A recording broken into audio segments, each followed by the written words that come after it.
Olá, boa tarde. Interrompemos a programação para ir ao vivo ao Ministério da Justiça, onde será realizada uma solenidade em memória dos 52 anos do golpe ditatorial.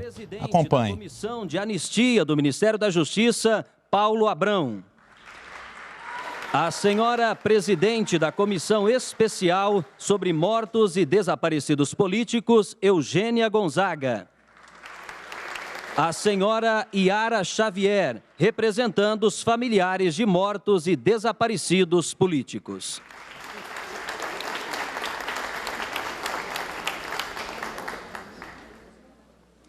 Na data de 52 anos do golpe ditatorial, a Comissão de Anistia do Ministério da Justiça e a Comissão sobre Mortos e Desaparecidos Políticos da Secretaria de Direitos Humanos realizam solenidade inaugural do calendário de sessões de 2016 para relembrar perseguições, arbitrariedades e legados autoritários consequentes da ruptura democrática. A solenidade de hoje destacará com a entrega de certificados de homenagem a algumas das personalidades responsáveis pelo avanço na luta pela democracia, verdade e justiça. Convidamos para receber os certificados de homenagem o senhor Patrick Mariano, neste ato representando o deputado Vadi Damus, a senhora deputada Luísa Erundina, o senhor Aurélio Rios,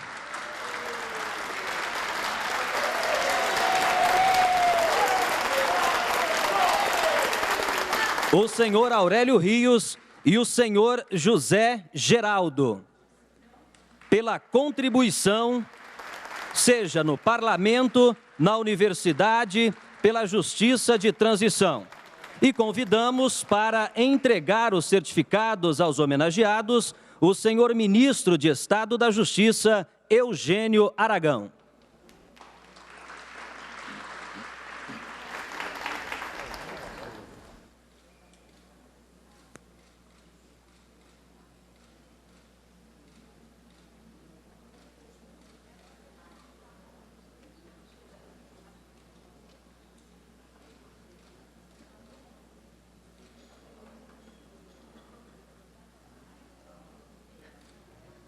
Agradecemos os homenageados, podem se sentar.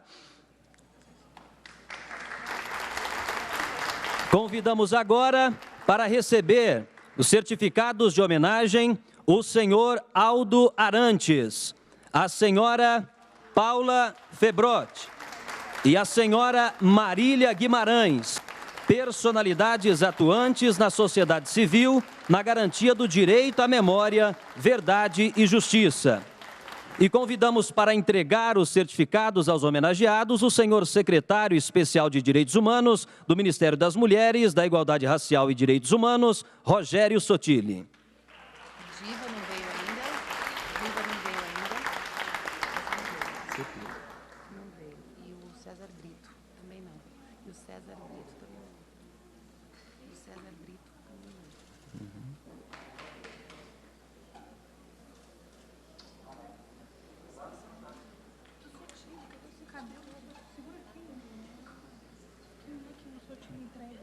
Aldo Arantes, Paula Febrou. Aldo Arantes, Paula Febrou também.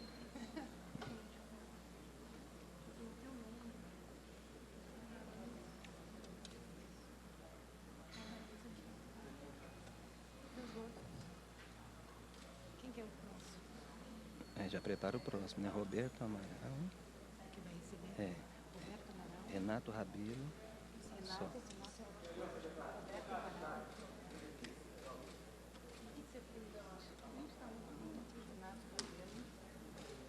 Davi e Diva Santana que não veio. Isso. É o que a senhora disse, né?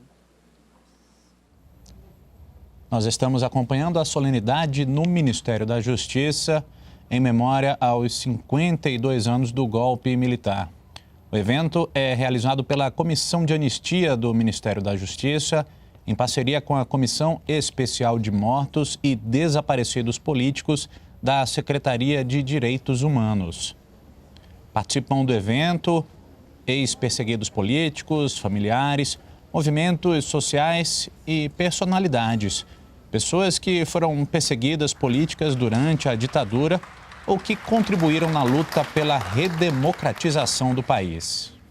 Agradecemos aos homenageados e convidamos agora para receber os certificados o senhor Roberto Amaral e o senhor Renato Rabelo, personalidades históricas de luta pelo não esquecimento.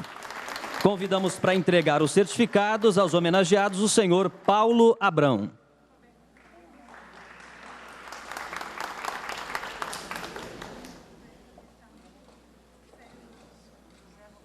Não tem um próximo, pode esperar. Yara chegou. Espera. João Vicente.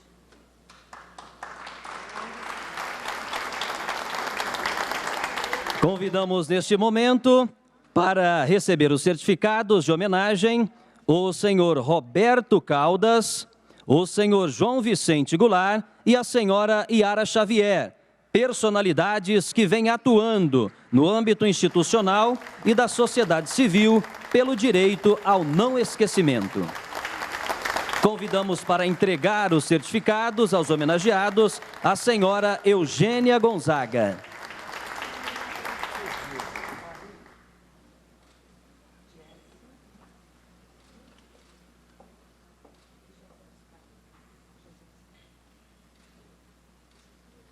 Se não veio, que tem mais aqui.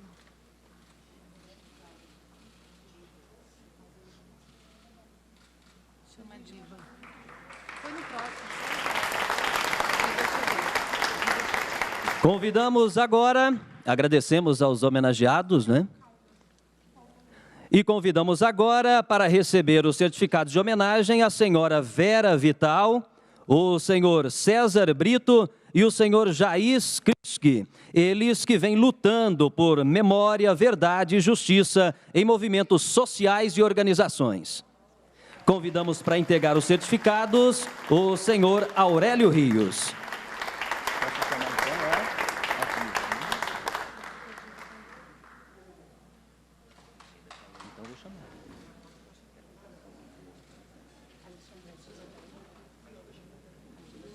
César Brito não está aí.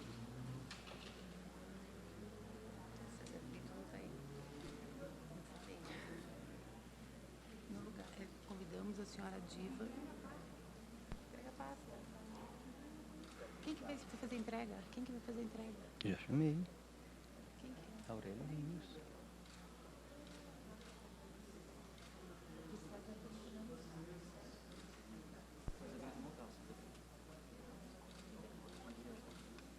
A Diva vai ser chamada agora. No próximo bloco, a Diva. Convidamos agora para receber os certificados de homenagem à senhora Diva Santana, personalidade histórica de luta pelo não esquecimento. Convidamos também a senhora Jessi Jane, o senhor Gilney Viana e o senhor José Oscar, atuantes na pauta por reparação, memória, verdade e justiça.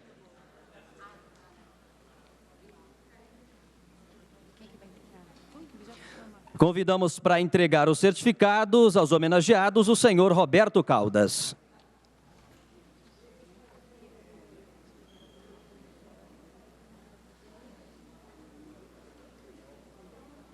Eu chamo o ministro agora, tá? O menino falou aqui, o palavrão. Depois, mas depois que o ministro sair. Tá? Aí você faz comigo. Estamos acompanhando ao vivo no Ministério da Justiça uma solenidade em memória aos 52 anos do golpe militar. O evento é realizado pela Comissão de Anistia do Ministério da Justiça em parceria com a Comissão Especial de Mortos e Desaparecidos Políticos da Secretaria de Direitos Humanos. Pessoas que foram perseguidas políticas durante a ditadura e que contribuíram na luta pela redemocratização estão sendo homenageadas neste momento.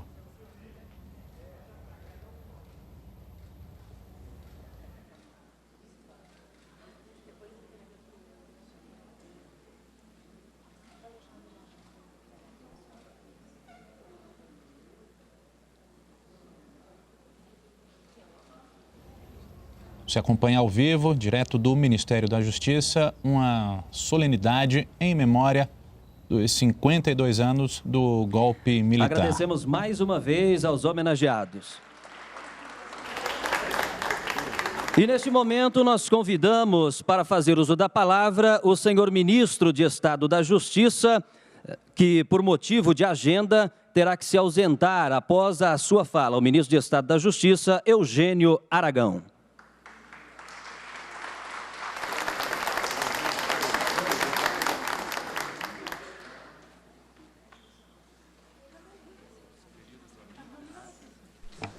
Aqui presentes, doutor Aurélio Rios, Rogério Sotile, Roberto Caldas, Paulo Abraão, Eugênia Gonzaga,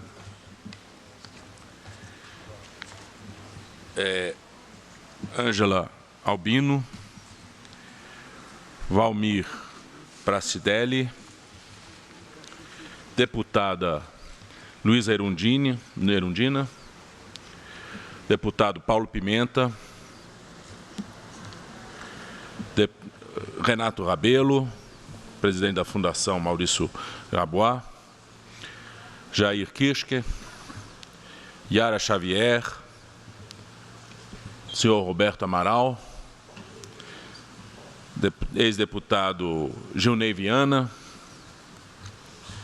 senhora Jesse Jane, professor José Geraldo de Souza Júnior, senhora Paula Safir Febrod, senhora Vera Vidal, senhor João Vicente Goulart, senhor José Oscar,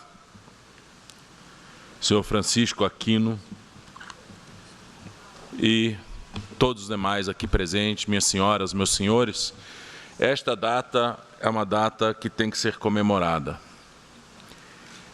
A efeméride, ela diz respeito aos anos que nós aqui passamos depois da instalação do regime militar.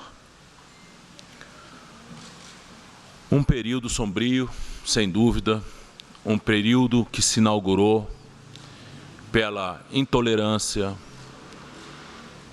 pela raiva, pelo ódio, pelo desprezo às lutas populares, pela incapacidade de diálogo. Estamos aqui num momento da vida nacional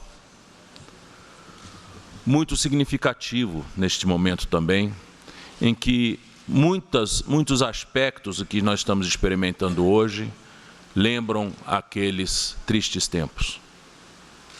E essa data de hoje talvez deva ser para todos nós um momento de reflexão. Nós devemos, nesse momento, talvez refletir a respeito da tolerância, a respeito do diálogo, a respeito da necessidade de construirmos pontes, para que aquilo que aconteceu naquela época, há 52 anos atrás, não volte a se repetir. Nós construímos essa democracia com muito custo, com muita dor. Houve várias vítimas dessa luta, essas vítimas que lutaram, resistiram ao regime militar desde o seu começo e que aqui nós estamos homenageando. Este momento talvez seja um momento que exija nossa atenção. E o Ministério está atento. Está atento às pessoas que estão tomando iniciativas de ódio, de intolerância, que não querem essa democracia que nós construímos. As pessoas que ultrapassam a linha vermelha e com violência tratam seus semelhantes, com desprezo, seja no mundo real, seja no mundo virtual, terão a devida resposta desse Ministério. Porque, neste momento, nós não podemos mostrar fraqueza. Se nós mostramos fraqueza,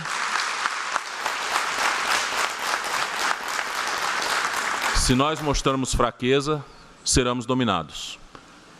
e corremos o risco de um retrocesso. Então é importante para cada um de nós resistir.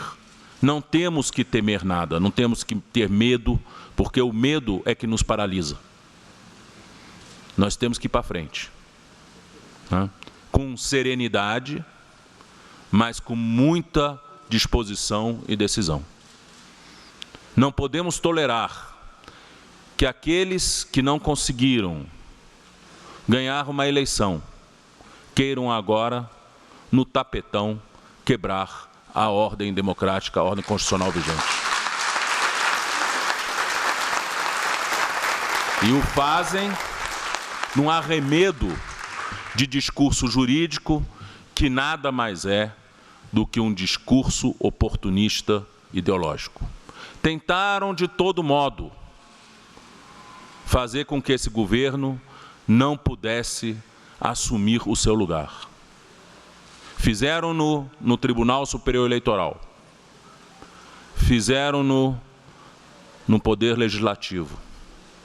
Buscam-no no Poder Judiciário, seja através de iniciativas levadas ao Ministério Público, à polícia, a juízes de direito. Mas nós não podemos estremecer nessa hora.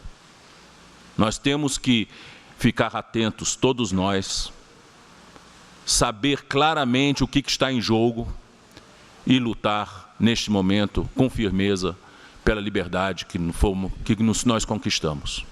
Liberdade que é para nós e, curiosamente, para eles também.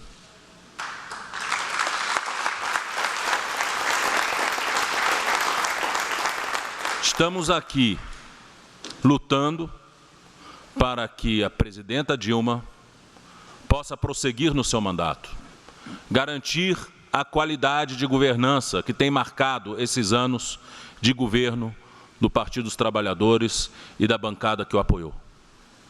Queremos que isso continue, não queremos perder as conquistas sociais, as conquistas populares que marcaram esses anos.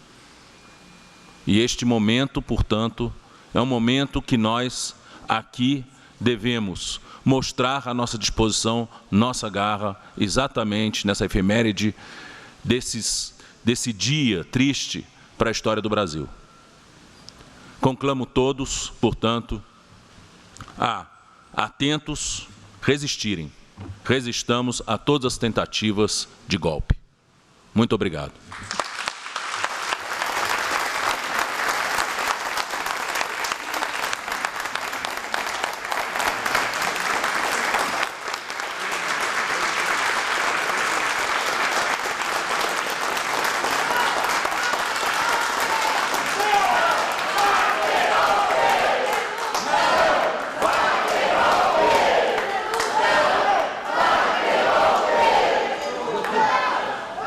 Convidamos para fazer uso da palavra o senhor presidente da Comissão de Anistia, Paulo Abrão.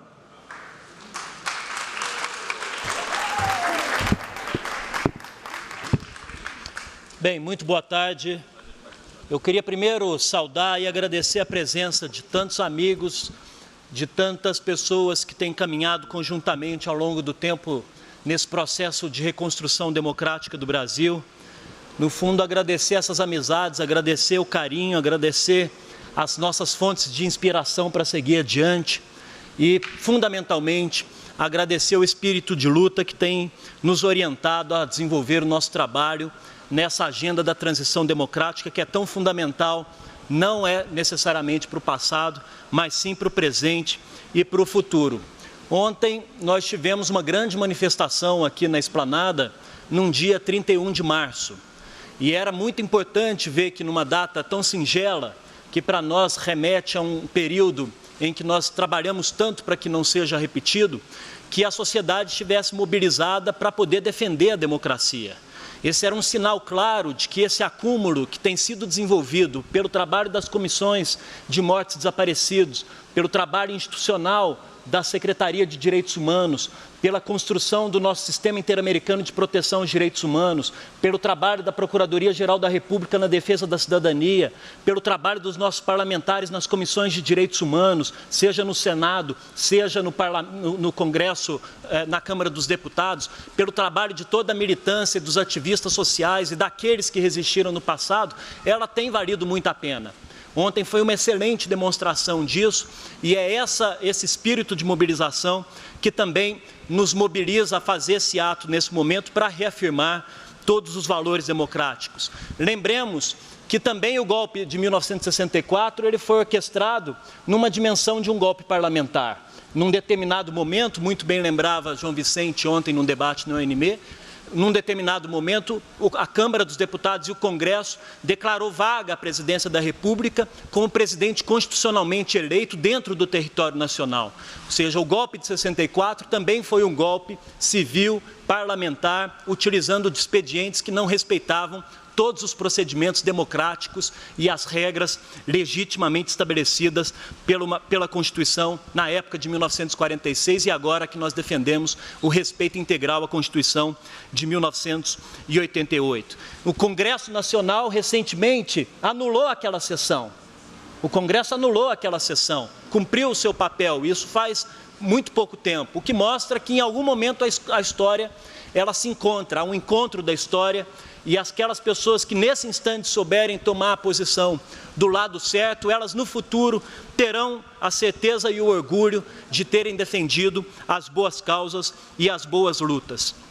Afirmar o nunca mais para nós, que somos militantes da agenda da transição, da agenda da afirmação democrática, da agenda da construção das políticas de memória para nós, é afirmar que nós somos contrários a todo e qualquer tipo de golpe no passado, no presente, no futuro, seja ele que formato ele assuma, seja ele quaisquer tipos de golpe de outros tipos. E está embutido nessa luta a luta contra o fascismo, está embutida nessa luta a luta que assume a dimensão política como uma dimensão da destruição do outro, do não reconhecimento do outro, e que assume na sua linguagem uma linguagem da violência, uma linguagem do ódio. Não tenho dúvida que já é necessário, diante dessa crise que nós vivemos, construir uma dimensão dialógica da reconstrução da nossa democracia. E essa é uma tarefa cotidiana que, de alguma forma, também esse ato aqui já ajuda a afirmar. Onde houver desesperança, onde houver desânimo, nós estaremos mobilizados e inspirados naqueles que resistiram no passado, que nos demonstraram que é exatamente nos momentos mais difíceis que nós temos que saber resistir e nos colocar na vanguarda com coragem, como o nosso ministro acabou de afirmar.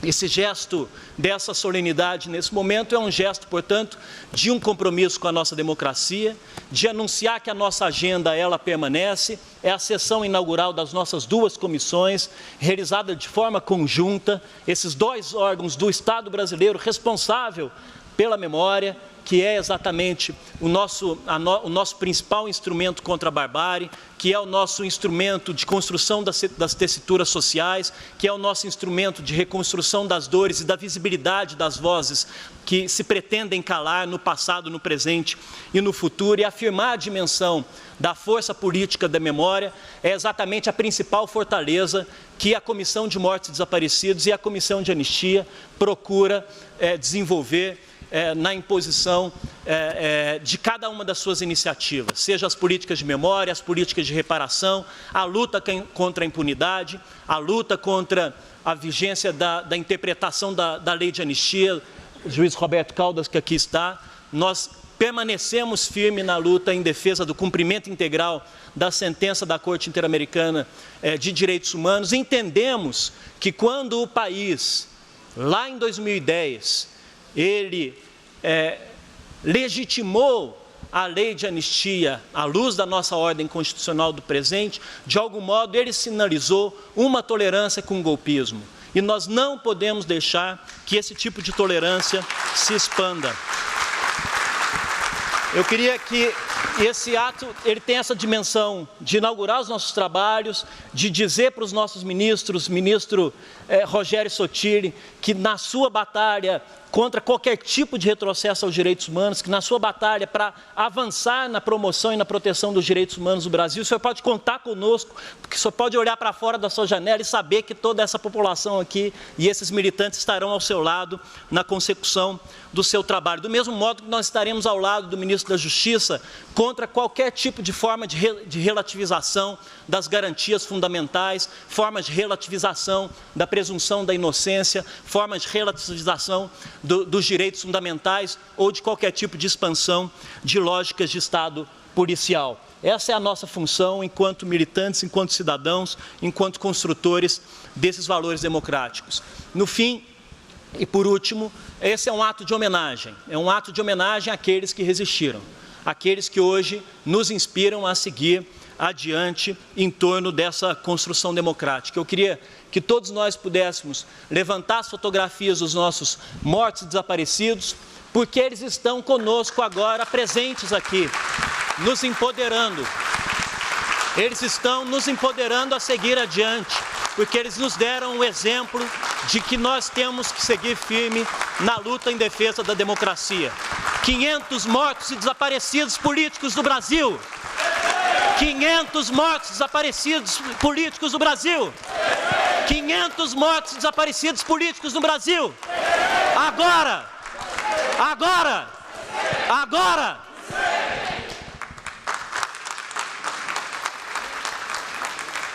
Convidamos neste momento para fazer uso da palavra a senhora Yara Xavier, representando os familiares de mortos e desaparecidos políticos.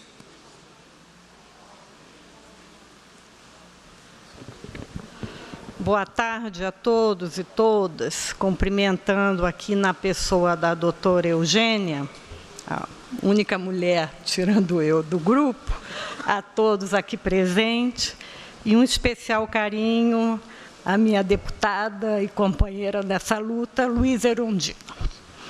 Eu agradeço ao Paulo Abrão, presidente da Comissão de Anistia, pelo convite e pela honra que me dá em falar em nome dos familiares de mortos e desaparecidos nessa solenidade. Aqui estão presentes vários outros familiares de mortos ou desaparecidos que também poderiam falar em nosso nome para honrar a memória dos nossos filhos, maridos, irmãos, esposas que combateram a ditadura. Posso e falo também para honrar a memória dos familiares que já se foram, mas que deixaram o exemplo de luta contra o esquecimento e a impunidade. Hoje, como disse o Paulo, nós estamos, e ontem, vivendo, quem viveu, tem muitos jovens aqui que nasceu pós-golpe. Quem viveu aqueles períodos, vê que a direita usa os mesmos métodos, os mesmos mecanismos, e agora alavancado pelas tecnologias digitais.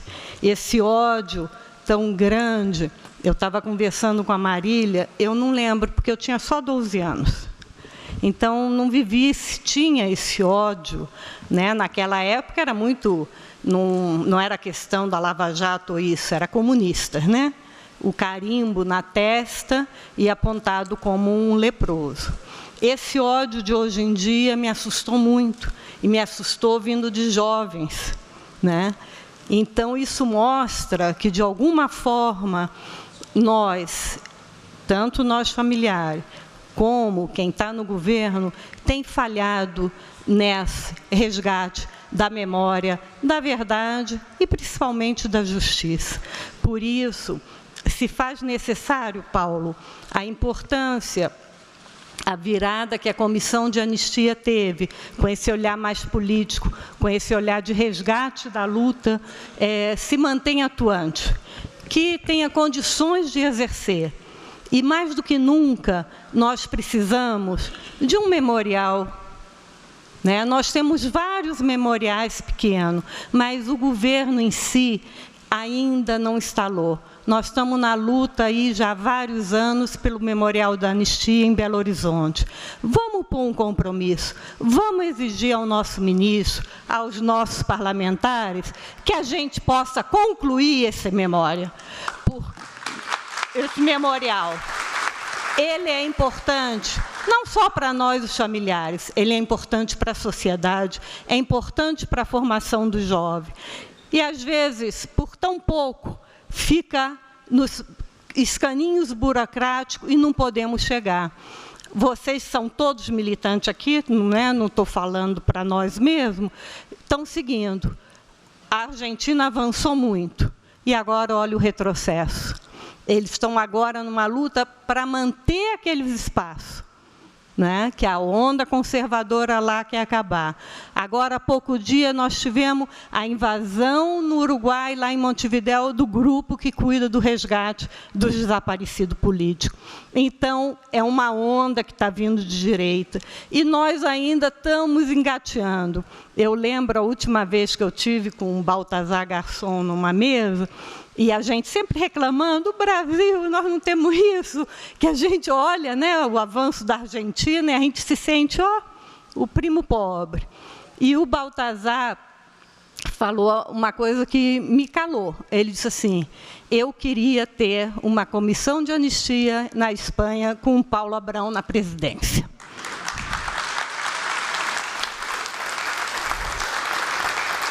A tendência nossa é sempre querer mais, né? E não que a gente não valorize, mas, às vezes, é importante a gente destacar e valorizar o trabalho dos conselheiros, do Paulo, dos grupos de apoio, as caravanas de anistia, o quanto nós avançamos. E a gente vê que o franquismo já terminou na Espanha há muito tempo e eles não têm metade do que nós conseguimos. Lógico que a gente quer passar a Argentina, né? Mas nem sempre é possível. E, então, para fazer um pouco a chave, esse golpe que foi dado em 64 era a mesma coisa de hoje. Era a direita, era a mídia, eram os setores mais conservadores, era a classe média que tinha medo e se sentia ameaçada. A experiência nos deve ensinar que nós não devemos ter ilusão.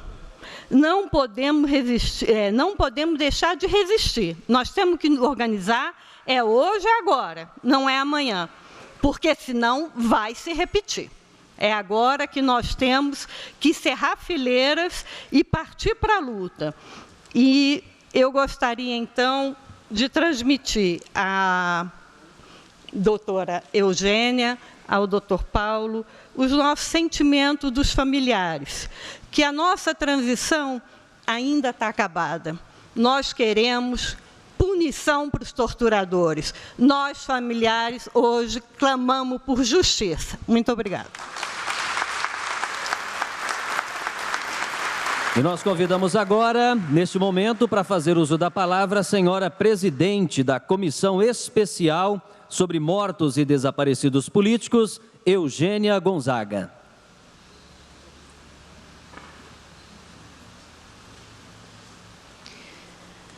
Muito boa tarde, senhoras, senhores.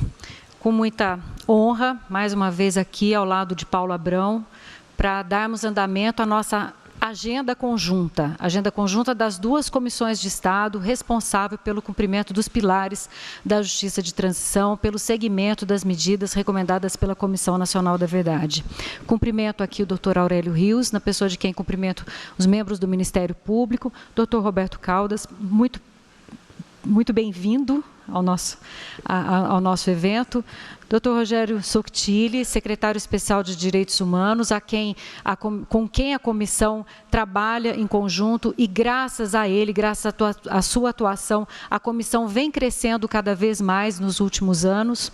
Paulo Abrão é uma referência para nós. Acho que, graças a ele, essa pauta permanece, esse tema permanece continuando no dia a dia aqui do Brasil e ele vai ser fortalecido ainda mais. Deputado Paulo Pimenta, na pessoa de quem cumprimento os parlamentares e cumprimento também os demais membros da Comissão Especial sobre Mortos e Desaparecidos Políticos. Deputado Paulo Pimenta também é membro da comissão desde o ano passado. Aqui também estão presentes Diva Santana, que é membro da comissão, e doutor Ivan Marques, também representante do Ministério Público Federal, membro da comissão. E Yara, na pessoa de quem cumprimento também todos os familiares de mortos e desaparecidos políticos. Como já mencionei, essas duas comissões possuem uma agenda conjunta. Nós assinamos um documento em abril do ano passado, divulgando esta agenda conjunta, e hoje estamos aqui novamente para reafirmar esse compromisso e dizer para vocês que estamos caminhando. Um dos primeiros pontos dessa agenda é perseguir a punição dos responsáveis pelos graves atos de violação a direitos humanos. Como todos vocês sabem, o nosso grande entrave é a interpretação que vem sendo dada pelo Judiciário brasileiro à lei de anistia. Tem duas ações de descumprimento de preceito fundamental travadas no Supremo Tribunal Federal em relação a isso. Esse primeiro ponto de nossa agenda continua sendo perseguido. Fizemos reuniões no ano passado, eu e o Dr. Paulo Abrão, Dr. Aurélio Rios, depois o Dr. Rogério Sotile também nos acompanha, e com o presidente do Supremo Tribunal Federal, ministro Ricardo Lewandowski, com o Procurador-Geral da República, Dr. Rodrigo Janot, pedindo o andamento desse julgamento e pedindo a designação de uma audiência pública para que esse tema possa ser amadurecido. E, finalmente, a responsabilidade para a designação dessa audiência pública tem que ser do ministro relator dessas ações. Nós, então, continuamos trabalhando nessa perspectiva, pedimos a agenda com o ministro Luiz Fux, que é o relator dessas ações, e, por coincidência, ele marcou para ontem a nossa visita.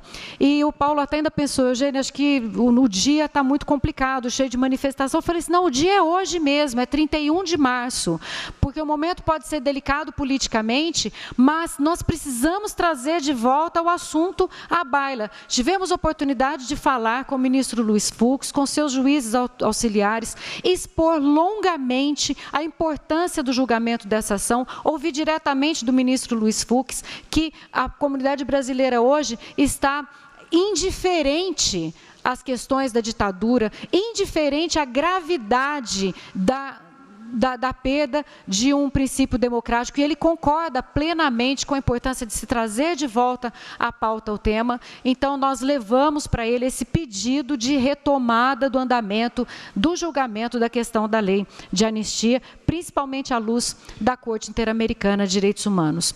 Bem, essa é uma das principais pautas, esse é o primeiro item da recomendação da Comissão Nacional da Verdade. Há várias recomendações e as comissões vêm trabalhando nisso. Na questão dos atestados de óbito, que é outra recomendação da Comissão Nacional da Verdade, nós é que temos que expedir certidões para que esses atestados reflitam a verdade. Não pode mais haver atestado morto nos termos da Lei 9.140. E, para isso, quem tem que expedir as certidões respectivas são as comissões, e é nisso que nós estamos trabalhando.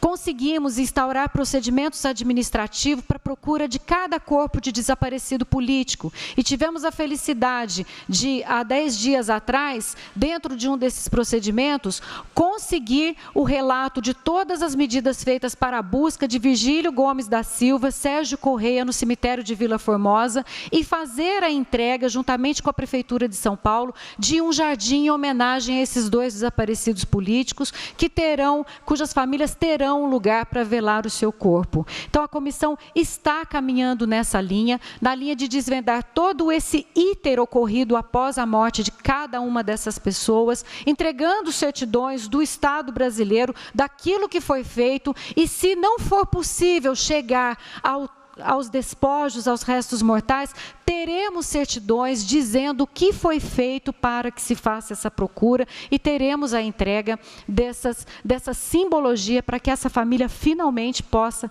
fechar o luto. É com esses objetivos que temos trabalhado diuturnamente. Então, agradeço aqui a presença dos senhores, agradeço a presença dos membros da comissão, parabenizo mais uma vez aqui Paulo Abrão, porque no âmbito do Ministério da Justiça e no cenário brasileiro, ele tem sido a voz do Estado brasileiro que chega para cada uma das vítimas e pede desculpas em nome do Estado brasileiro por tudo isso que vem ocorrendo.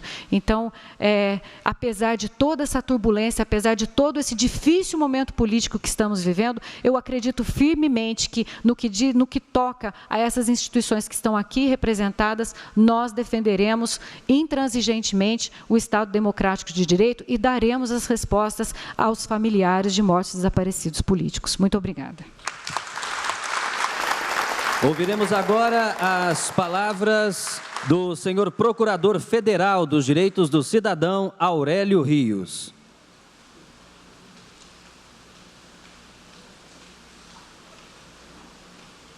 Boa tarde a todas e todos, né? Queria cumprimentar a mesa toda, meus amigos Roberto Caldas, Rogério Sotile, Paulo Abrão, né? Eugênia, Paulo Pimenta, Yara, e a todos e todas e cada um de vocês. 52 anos depois do golpe, a gente está no 1º de abril, e não parece verdade, não é o que a gente está vivendo, porque, de algum modo, há um cheirinho de déjà vu, né? Uma coisinha que nos incomoda, que não está bem clara, mas que é o fato de que muitos dos ingredientes do golpe, né, ou das circunstâncias que estavam lá, estão presentes, né, de um modo muito peculiar, né? Obviamente sem tanques de guerra, né, sem nenhuma esquadra militar de qualquer país estrangeiro dando apoio, mas com uma força tremenda, especialmente em relação ao modo de se convencer e de se ter pessoas dispostas também a irem à manifestação, lutar por uma causa justa, que é a verdade, que é o combate à corrupção. E nenhum de nós pode ser favorável à corrupção em qualquer dos seus ângulos. Mas nenhum de nós pode também aceitar que, em nome do combate da corrupção, se possa quebrar regras claras do Estado democrático de direito e, principalmente, do devido processo legal.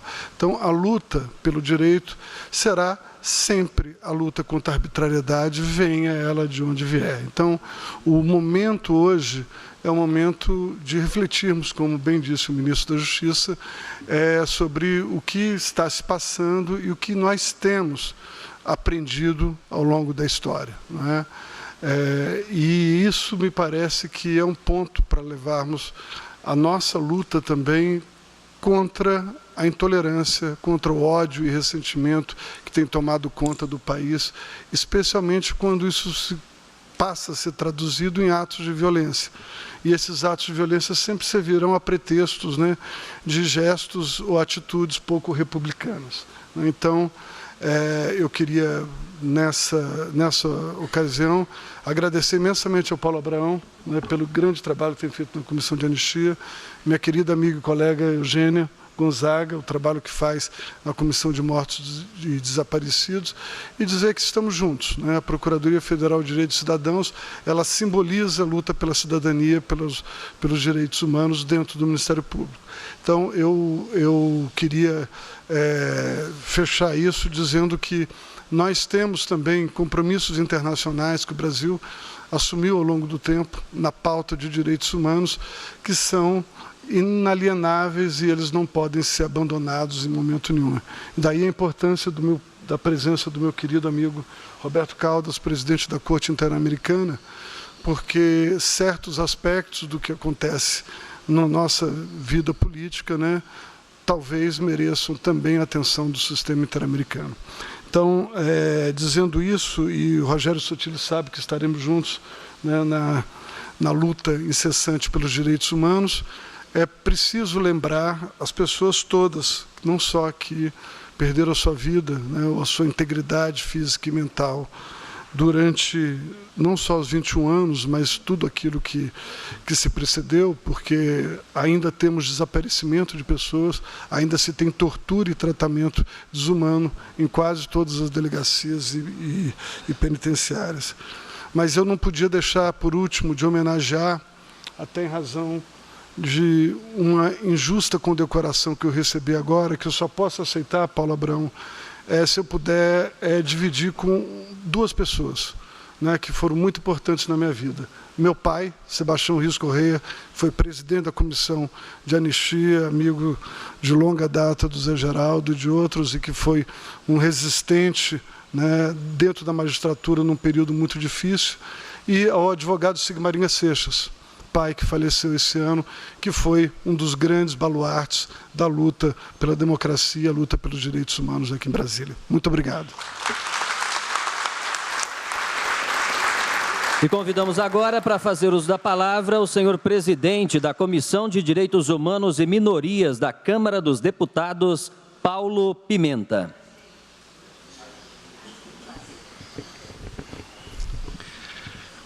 Prezado doutor Paulo Abrão, em nome de quem eu saúdo aqui, não só os integrantes da Comissão de Anistia, mas do próprio Ministério da Justiça, saudar na pessoa do doutor Rogério Sottile, os demais integrantes do governo, e na pessoa da doutora Eugênia, os integrantes da Comissão de Mortes e Desaparecidos.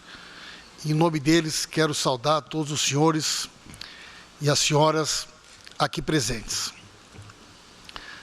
Quero dizer a vocês que, normalmente, eu tenho muita tranquilidade para participar de eventos, mas confesso a vocês que hoje eu estou aqui com o coração apertado e mais emocionado do que normalmente eu estou quando participo de solenidades como essas. Eu estava pensando, enquanto ouvia as primeiras manifestações e olhava para cada um dos senhores e das senhoras aqui presentes, e comecei a lembrar quando eu iniciei a minha militância política, lá em 1980, com 15 anos, presidente do Grêmio do Colégio Agrícola da Universidade Federal de Santa Maria. E fiquei lembrando como nós aprendemos a fazer política, além de conhecendo os clássicos da esquerda, ouvindo falar sobre pessoas e sobre a vida de pessoas que sempre foram tratados por nós, militantes da esquerda, como heróis. Eu, particularmente, tinha e sempre tive em resistirmos ao golpe midiático, jurídico, parlamentar em curso neste país.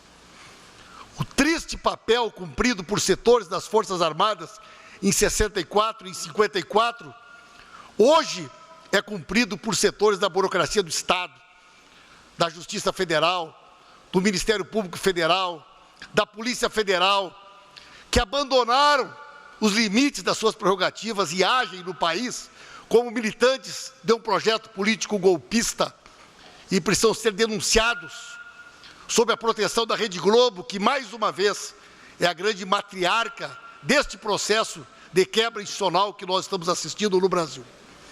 E nada melhor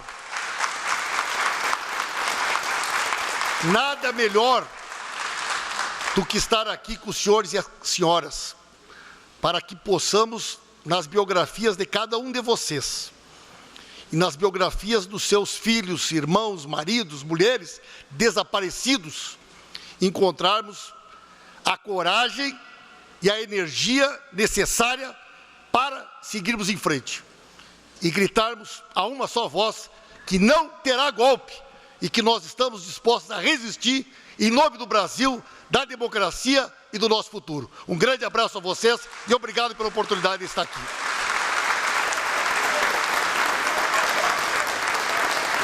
Convidamos agora para fazer uso da palavra o senhor presidente da Corte Interamericana de Direitos Humanos, Roberto Caldas.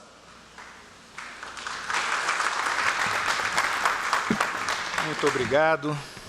Eu gostaria, antes de minha participação, de convidar o advogado José Oscar Pelúcio para receber a homenagem da Comissão de Anistia e da Comissão Especial sobre Mortos e Desaparecidos Políticos.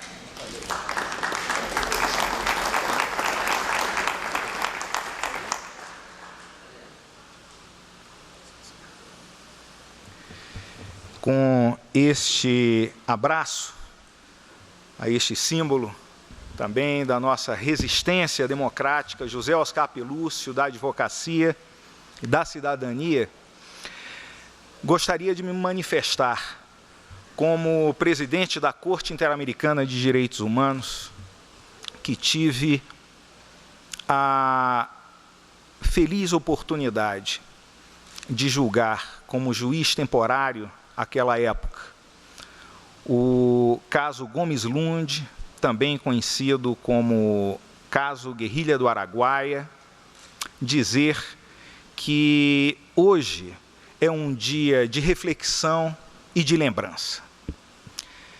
De lembrança da luta da sociedade civil, de tantos mortos e desaparecidos, de tantos lutadores vivos que passaram por períodos autoritários, que hoje estão aqui sendo homenageadas e homenageados. A vocês o reconhecimento de que são fundamentais para que sigamos em um Estado democrático de direito, com justiça, anistia àqueles que foram injustamente perseguidos e que a anistia se opere verdadeiramente, efetivamente, a partir de uma análise que o Judiciário Nacional haverá de fazer na esteira de tantos outros exames de decisões nos países da região, no sentido de que o direito internacional, o direito coercitivo que obriga a todas as nações, quer costumeiro, quer escrito, não admite anistia para crimes de lesa humanidade. Esses crimes se entranham em cada uma das pessoas, a cada grupo social, a cada comunidade e na humanidade como um todo, a gerar e multiplicar medo pelo arbítrio, pelo crime bárbaro da tortura, desaparecimento, sequestro, morte, e que por isso jamais pode ser esquecido pelos órgãos julgadores. Dentro do diálogo judicial que a Corte Interamericana tem realizado com os Supremos Tribunais Federais ou cortes constitucionais, quando assim seja, nos países em que adotam este sistema de corte constitucional, sempre nos mais altos órgãos jurídicos, o diálogo judicial é um aspecto importante que tem seguido, influenciado e logrado alguns êxitos. Podemos informar que no dia 8 de junho haverá um seminário interno no Supremo Tribunal Federal, com participação da Corte Interamericana de Direitos Humanos e importantes institutos de direito internacional, dos direitos humanos particularmente, para discutir exatamente o cumprimento das decisões obrigatórias da Corte Interamericana de Direitos Humanos. As decisões da Corte são todas elas obrigatórias e vinculantes, vinculantes de todos os poderes do Estado, de todos os cidadãos e autoridades. E, portanto, neste dia, gostaria de lembrar deste importante aspecto das decisões da Corte, essa característica de ser oponível a todos, independente de se a decisão, ainda que não fosse uma decisão contra o Estado brasileiro, deveria ser aqui aplicada a interpretação que a Corte Interamericana adotou à sua unanimidade. Foram 8 juízes que participaram daquele julgamento, de diversas nacionalidades, e unanimemente assim decidiram. Portanto, independente de qualquer movimento de retrocesso, que não acreditamos que essas marcas de autoritarismo que temos visto, lamentavelmente, nos dias de hoje, em vários setores da sociedade e do Estado, não podem vingar. De alguma maneira, a sociedade haverá de resistir e pacificar este conflito que se anuncia.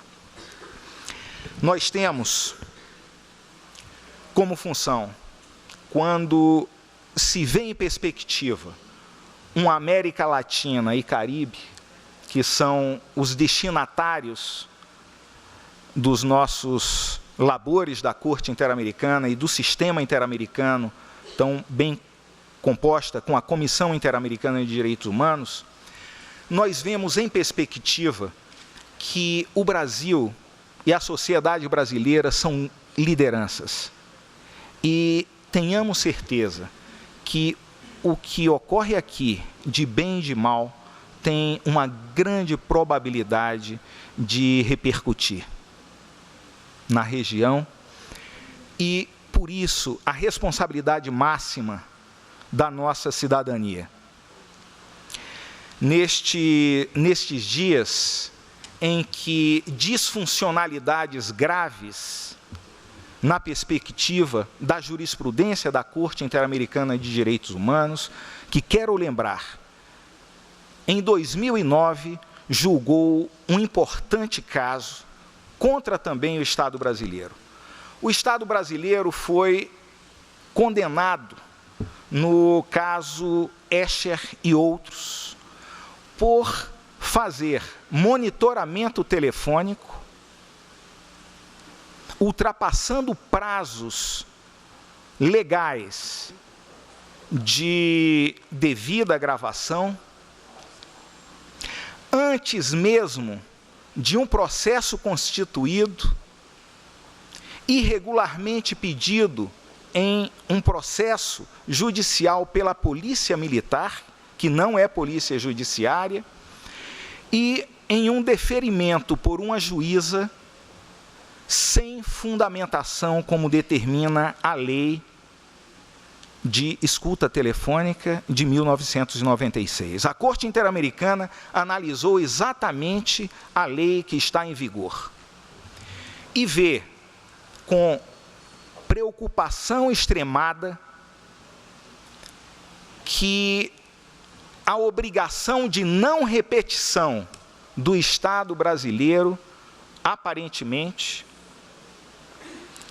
haja sido absolutamente esquecida. Detenções arbitrárias, detenção arbitrária e midiática, escuta clandestina por quem tem o poder do Estado em suas mãos, e uma lamentável e condenável em qualquer parte do planeta divulgação das gravações, quando se determina que nenhuma gravação em que não haja indício de crime deve ser destruída. Não só não se destruiu, como se expôs a público diálogos pessoais, diálogos profissionais que não poderiam jamais fazer parte das considerações. E proponho que o conteúdo dessas gravações divulgadas ilicitamente, e vejam as senhoras e os senhores que a lei é muito clara ao estabelecer pena criminal a quem divulgue tais gravações.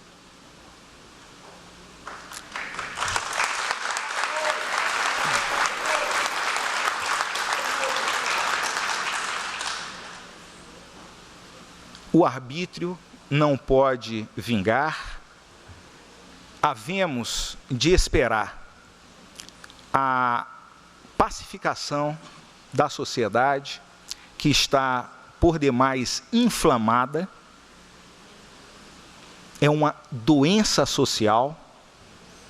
Há uma espécie de patologia nas pessoas, e eu me incluo, de uma depressão democrática, que nós não podemos admitir em pleno século XXI, em nenhum país da nossa região.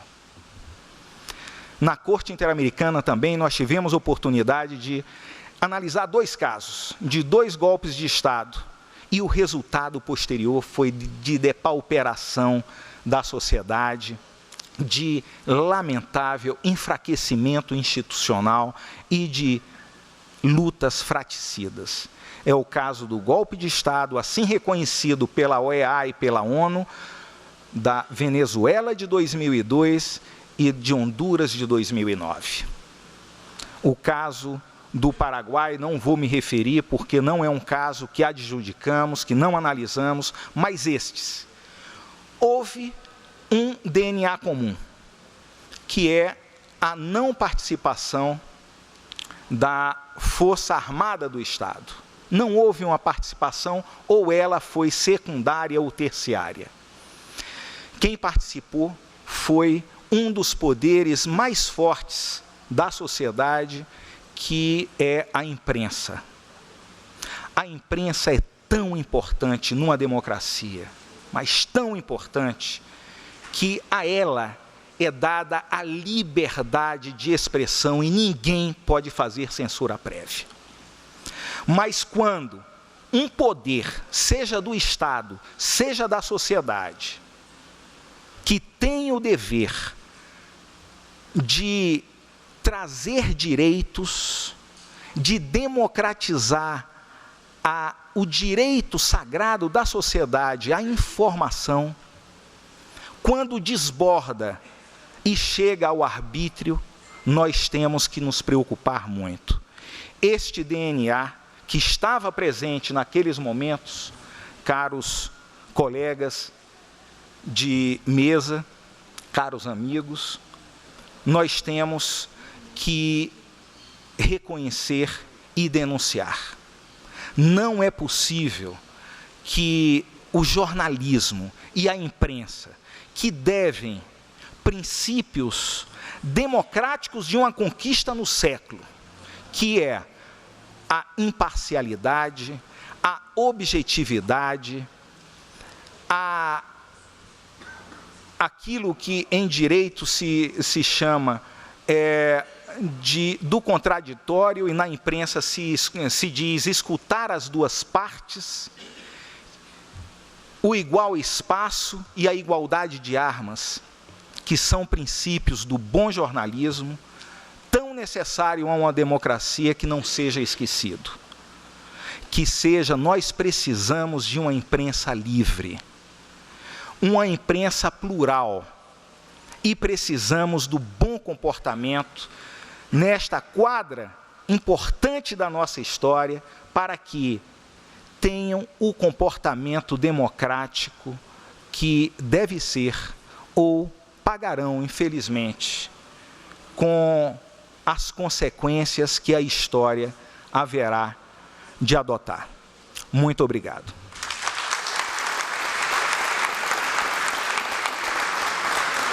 E convidamos agora, para fazer uso da palavra, o senhor secretário especial de Direitos Humanos do Ministério das Mulheres, da Igualdade Racial e dos Direitos Humanos, Rogério Sotile. Boa tarde a todos, boa tarde a todas. Esse é um dia muito simbólico, simbólico para mim, simbólico para todos nós, simbólico para o país.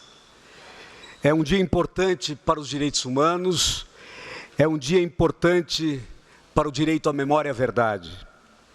Talvez um dos momentos mais importantes, mais emblemáticos de toda a nossa história.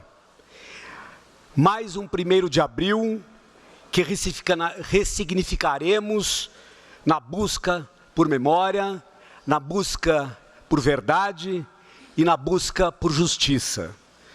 E não retrocederemos. Prezados companheiros, companheiras, lutadores, eu me emociono estar na frente de tanta gente que tem na sua raiz, na sua origem, uma história de luta em defesa do nosso país, em defesa dos direitos humanos, em defesa da liberdade, em defesa da democracia. Eu gostaria inicialmente de cumprimentar os meus companheiros de mesa, ao meu querido amigo Eugênio Aragão, que teve que se ausentar, cuja chegada ao Ministério revigora de forma muito significativa as energias dos defensores e defensoras de direitos humanos por todo o país. Eu também quero cumprimentar o nosso presidente da Corte Interamericana de Direitos da OEA, o juiz Roberto Caldas, cuja frente da Corte é um orgulho para o Brasil, doutor Roberto. Queria também cumprimentar meu querido amigo Paulo Abraão e Eugênia Gonzaga, presidentes da Comissão de Anistia e da Comissão Especial sobre Mortos e Desaparecidos Políticos, respectivamente, incansáveis lutadores pelo direito à memória e à verdade e que colocaram nossas comissões num patamar que orgulha a nossa história. Cumprimento ainda o nosso querido deputado Paulo Pimenta, que teve que sair, presidente da Comissão de Direitos Humanos e Minorias da Câmara, que também, à frente dessa comissão, no último ano, trouxe para dentro da Câmara os pleitos das populações mais vulneráveis. Mostrou à sociedade que há um setor importante no Legislativo que resiste ainda e que defende os direitos humanos. Eu também aproveito para cumprimentar meu querido amigo Aurélio Rios, procurador da República, um parceiro de todas as horas dos temas que envolvem a promoção dos direitos humanos e cidadania no Ministério Público. Eu faço ainda uma saudação muito especial a duas pessoas que aqui, ao cumprimentá-las, eu quero cumprimentar todos os homenageados, a querida Yara Xavier e ao querido João Vicente Goulart.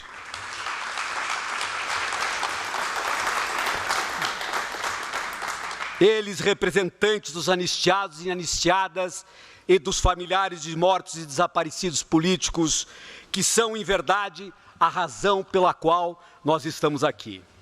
Prezados companheiros, os nossos homenageados e homenageadas hoje, de quem reavivemos a memória, viveram durante um longo período nas sombras, na ilegalidade, na repressão, na violência, no ódio.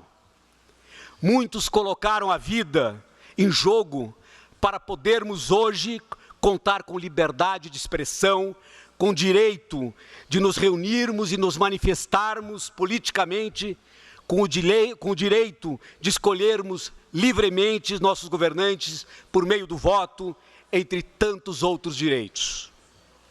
Outros passaram por esses mesmos momentos agindo em nome de uma suposta legalidade, em prol de uma ordem arbitrária e autoritária que durante 21 anos manchou de sangue a história do nosso país. Recontada por meios de processos sociais de luta e resistência, de averiguação, a escavação das memórias, de investigações de valas clandestinas e buscas por restos mortais, como no Araguaia e como em Perus, corajosamente determinada pela prefeita Luísa Erundina, a quem aqui eu saúdo e agradeço pela sua coragem, prefeita Erundina. Tarefas estas cumpridas com dificuldades, mas que têm atenção por parte do governo federal, pela instalação da Comissão Nacional da Verdade e a proliferação de tantas outras comissões por todo o nosso país e seus relatórios. Essa mesma história já não serve mais ao autoritarismo. Mas os dias de hoje, prezados senhores e prezadas senhoras, nos relembram que essa narrativa histórica ainda está em disputa. Ainda há quem reviva o imaginário de uma sociedade calma e controlada, de um país próspero e sem conflitos durante as 2 décadas que vivemos sob o regime autoritário. Há quem diga que o que ocorreu à época não foi golpe e que era legítimo. Tenho a convicção, pesados senhores, de que este legado autoritário, que se reflete ainda hoje no imaginário de um setor da população, dos formadores de opinião que circulam na grande mídia, de certos políticos, nas ações das nossas polícias, nas periferias e na atuação seletiva de órgãos de justiça, só está aí porque ainda não avançamos na devida responsabilização e devida punição daqueles agentes civis e de estados responsáveis por perpetrar tantos crimes de lesa humanidade, tantas violações de direitos humanos durante o regime militar. Com a reafirmação da própria Corte Interamericana de Direitos Humanos, nós precisamos urgentemente rever a lei da anistia. E não é rever porque queremos apenas reparação. É rever porque nós não queremos mais viver hoje e nem no nosso futuro o que nós vivemos no passado. Relembramos hoje os 52 anos do golpe civil-militar, tendo o Estado democrático de direito no Brasil vivendo sitiado sob ameaça. Por isso que este ato é histórico. Ele acontece em um momento de ameaças e de retrocessos. Senhores e senhoras, que a memória, a verdade e a justiça nos sirvam de inspiração para fazer os dias que virão, dias de resistência e de luta pela nossa democracia, porque nós sabemos que só nela teremos direitos civis e teremos direitos humanos. E sabemos que só com ela teremos a possibilidade de continuar lutando pela ressignificação da nossa história e pela devida reparação. Daqui eu vou a São Paulo participar de um evento também que marca o 1º de abril, o aniversário do golpe, que vai ser uma homenagem a Antônio Benetazo, assassinado pela ditadura militar. Quando fui secretário de Direitos Humanos da Prefeitura de São Paulo, recebi provocações positivas de que Antônio Benetazo, além de ser um humanista e um lutador, ele era um grande artista e que o Brasil não conhecia. Contratamos uma curadoria que pesquisou e encontrou 250 obras artísticas de Antônio Benetazo. E hoje nós inauguramos e apresentamos ao Brasil o artista e lutador e humanista Antônio Benetazo, artista esse que a ditadura militar, a falta de liberdade, nos privou o Brasil de conhecer. Por isso, senhoras e senhores, desejo às nossas comissões de anistia de mortos e desaparecidos políticos e às suas presidências, coordenações, equipes, sucesso no trabalho de 2016. A sociedade brasileira conta com vocês e o Brasil precisa de vocês. Vamos em frente, viva a democracia. Muito obrigado.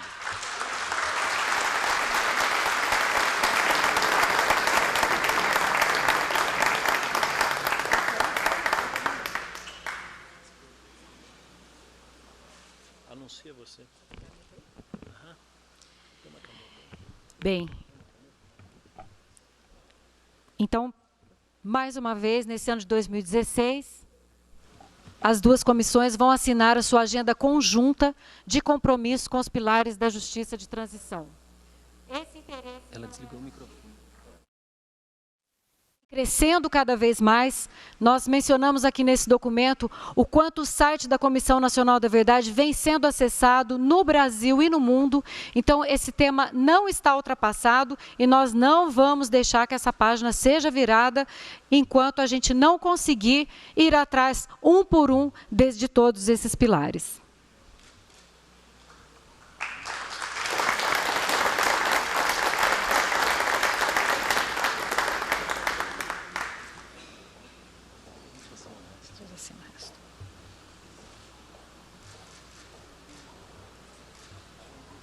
É muito, hein? Nossa. É, 5 páginas.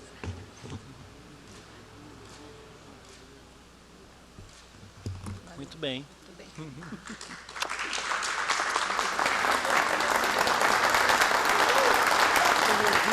Vamos para cima. Quase que eu te derrubo.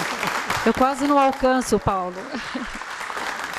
E neste momento nós convidaremos alguns dos homenageados para fazerem uso da palavra. Convidamos agora para fazer uso da palavra a deputada federal Luísa Erundina, homenageada de hoje.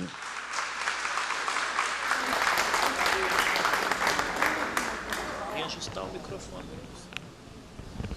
Boa tarde a todas, a todos.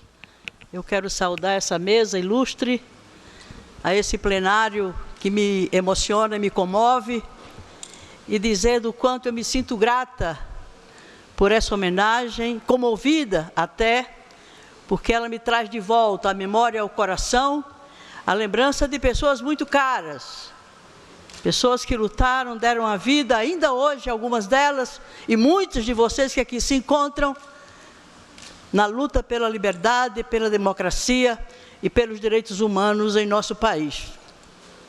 Essa homenagem não me pertence. Essa homenagem é dos familiares, alguns deles ainda vivos. E eu quero dedicar essa homenagem na pessoa de Dona Eusita, mãe de Fernando Santa Cruz. Um jovem estudante de 24 anos, sequestrado no Rio de Janeiro, até hoje desaparecido. Dona Eusita tem 102 anos e ela vive e se sustenta, não partiu até agora, porque ainda alimenta a esperança de que, quem sabe, um dia o seu telefone chame e ela tenha notícia de onde se encontra o corpo do seu filho.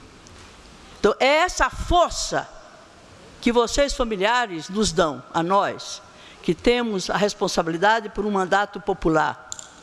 Num Congresso que nos envergonha, e eu tenho o constrangimento de estar como representante daquele poder, diante de vocês, familiares, militantes da causa dos direitos humanos, autoridades comprometidas com o resgate da verdade e da memória, e mais que isso, com a possibilidade de se fazer justiça de transição em nosso país, para acabar de uma vez por todas com a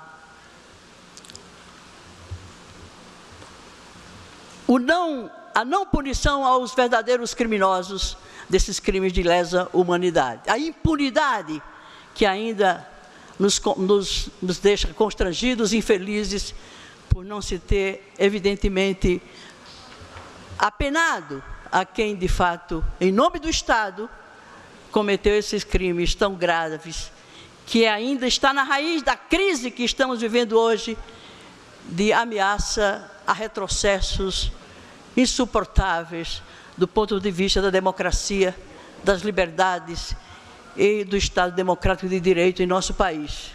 Temos um Congresso que não merece o seu povo, presidido por um presidente que é réu e até hoje está intocado nas suas prerrogativas, nos dirigindo a nós na Câmara dos Deputados e pressionando e acelerando os trâmites regimentais, manobrando inclusive as regras regimentais no sentido de acelerar o processo de impeachment naquela casa, e facilitando e estimulando a presença de particulares, de pessoas que não viveram a luta pela democracia, não sabem o que é isso, não têm ideia do preço que foi pago por muitos que até já não mais estão entre nós, porque sequer tiveram a possibilidade de terem vivido a sua vida e o seu tempo, que é permitido a cada ser humano, os desaparecidos políticos do nosso país. E eu, antes de vir para cá, eu resgatei a cópia de um projeto de lei de 2011, logo após a decisão do Supremo, de reconhecer como constitucional a dita lei da anistia no Brasil.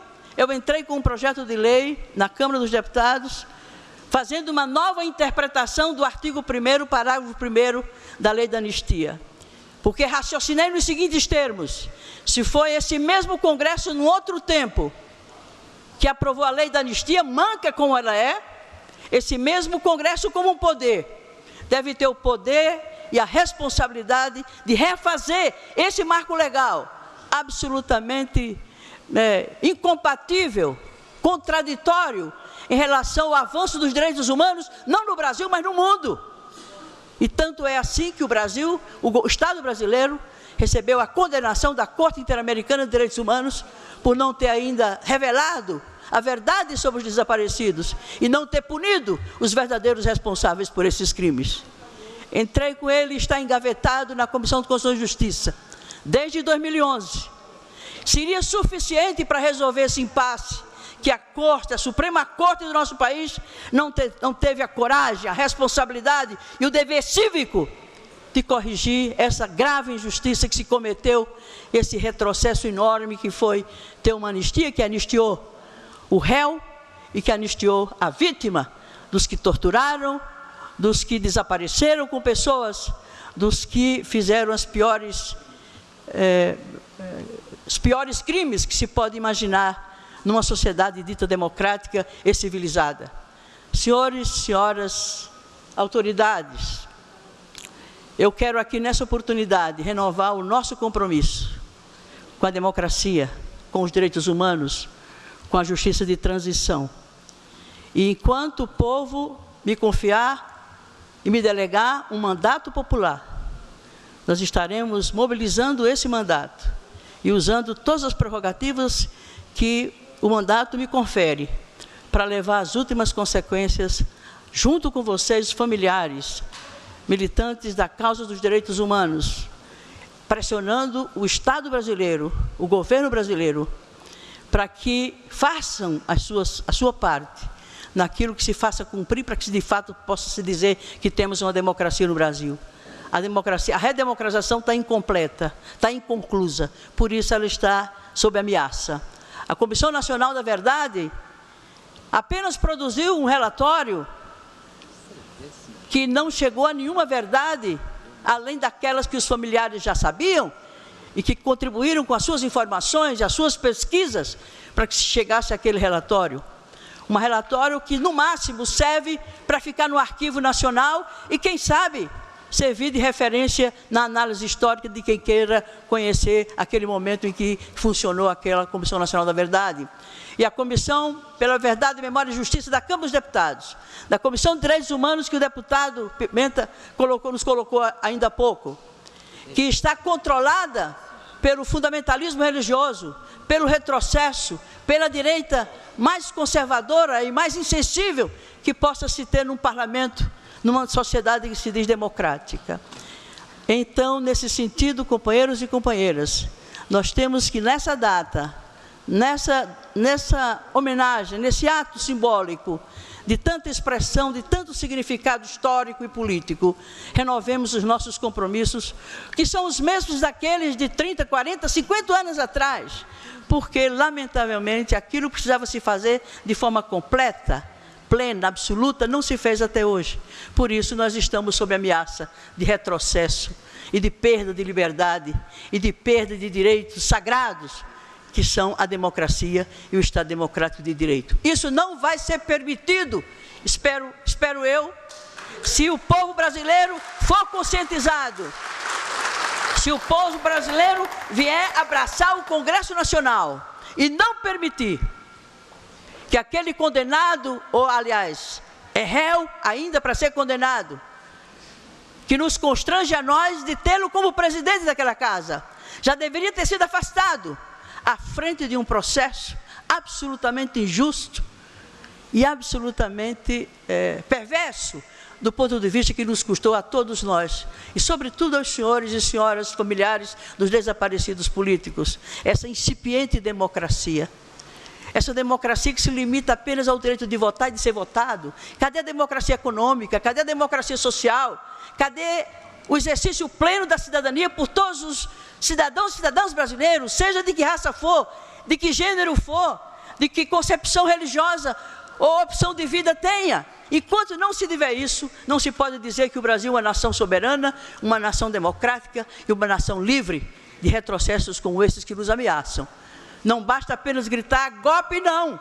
É o que fazer para que esse golpe não se faça. E as tarefas que se seguirão, enquanto não se fizer uma reforma profunda do sistema político brasileiro. Se não se fizer a democratização dos meios de comunicação de massa, que hoje são um partido.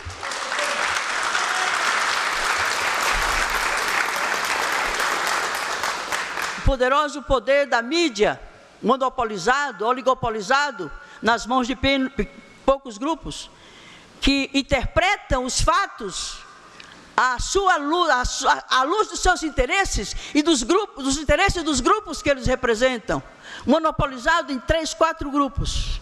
É uma das causas pelas quais eu luto lá no Congresso Nacional. E eu tenho dito, meu mandato é um mandato das causas impossíveis. A reforma política na dimensão que a sociedade precisa e exige que ela aconteça. E na raiz dos problemas da crise atual está muito o esgotamento do quadro partidário, do sistema político que está na matriz institucional do Estado brasileiro. E não se faz essa reforma, a não ser remendos de leis eleitorais a cada ano antes de cada eleição. Isso não é reforma política.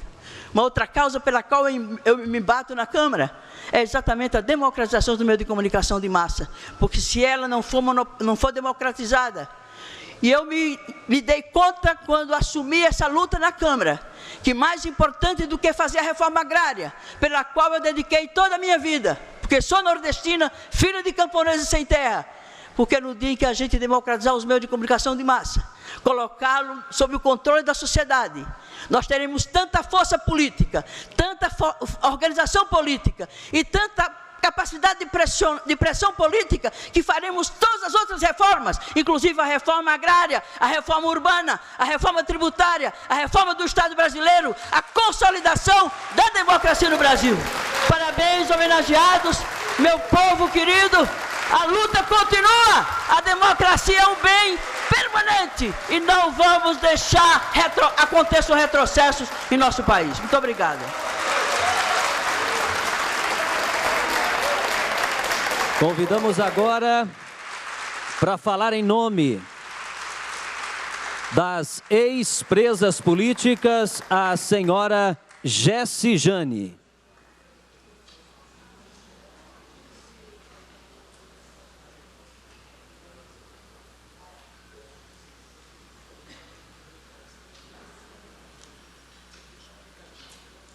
Depois do que a Erundina disse, não há mais o que dizer, não é?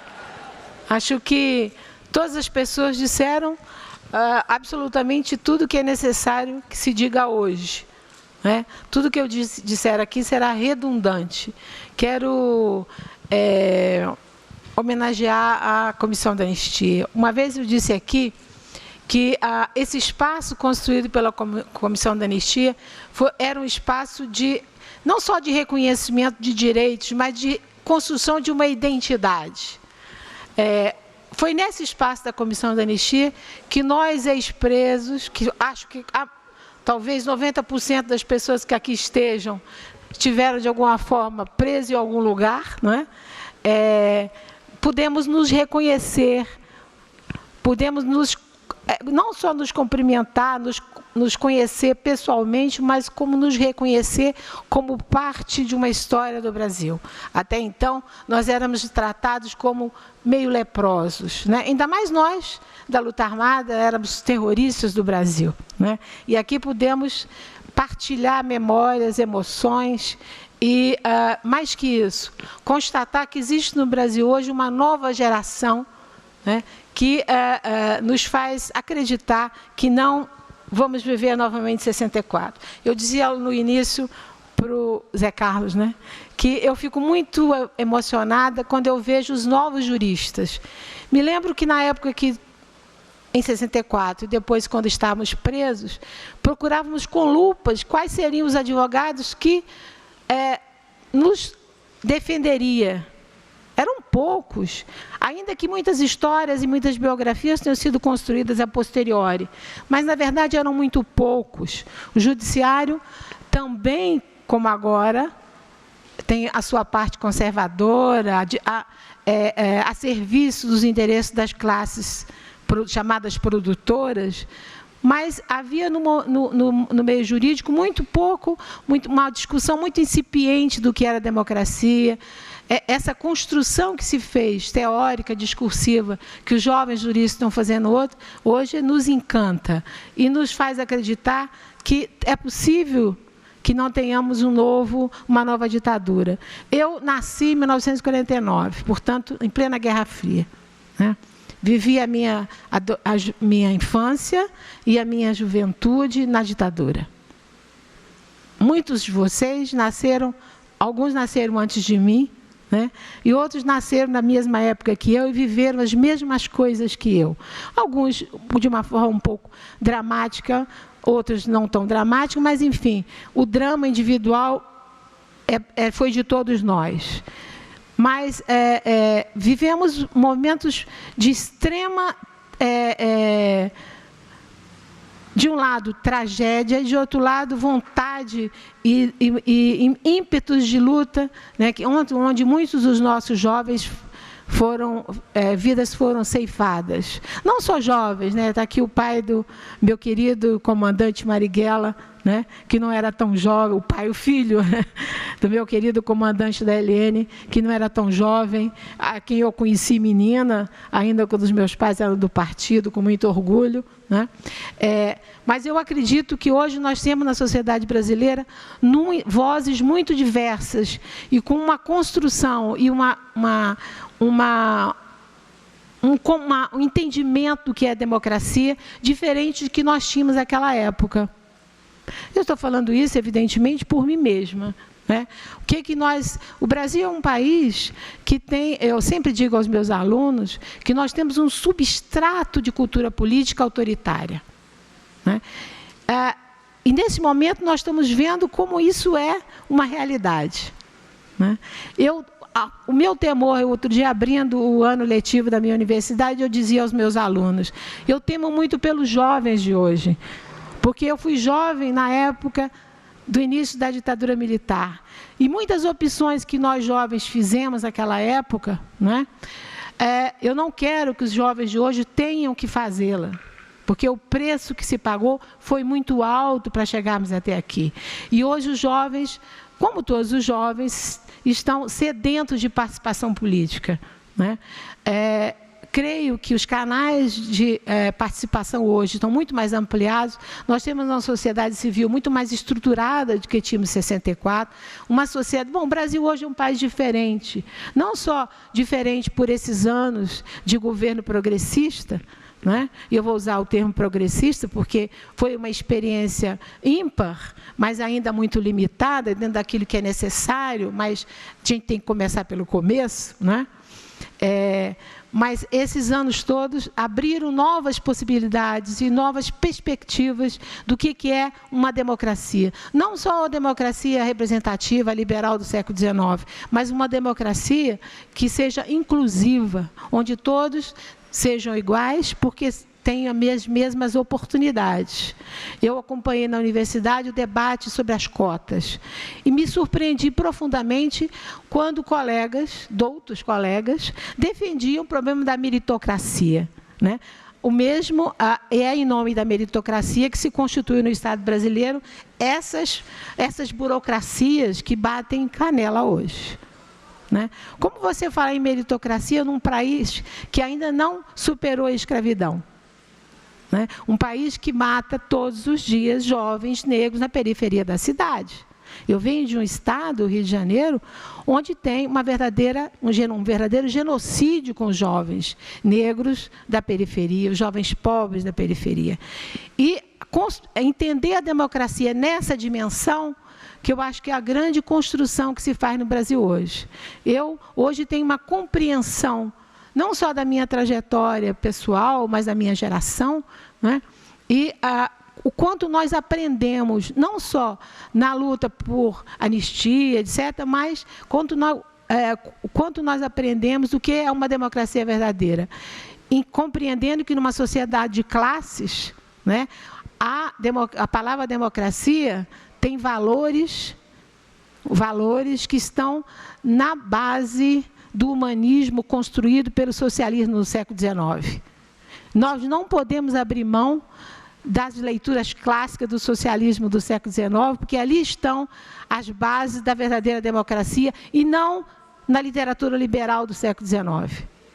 Então, eu queria muito cumprimentar os jovens juristas, e eu acho que o Paulo e os jovens da Comissão da Anistia e todos os colegas da comissão representam isso com uma força enorme. E, por isso, eu acredito que outros jovens não precisarão ficar na prisão como fiquemos. Eu quero dizer a Paulo e a todos vocês que, na verdade, eu não me sinto representando presa política, porque aqui nessa plateia existem muitas presas políticas, não é?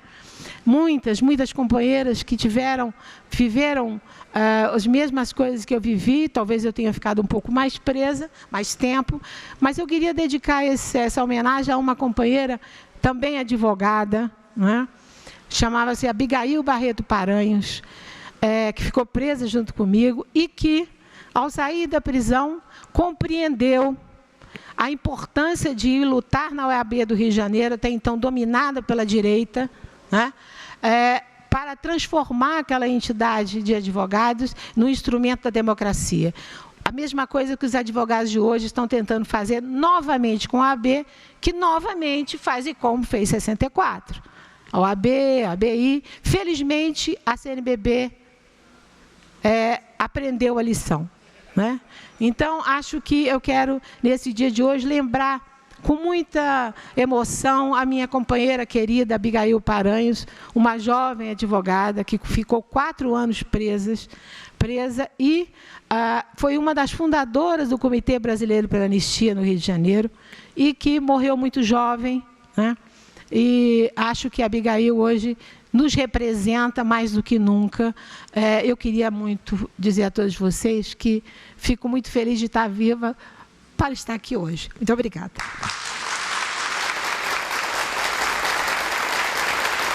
E convidamos para falar em nome dos ex-perseguidos políticos, o senhor Renato Rabelo, também homenageado hoje.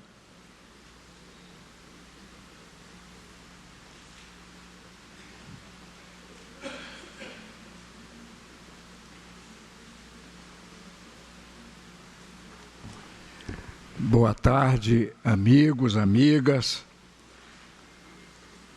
A minha saudação ao presidente da Comissão da Anistia, Paulo Abrão, esse lutador que é um exemplo para nós, o lutador jovem, o lutador da nossa época, o lutador dessa nova geração.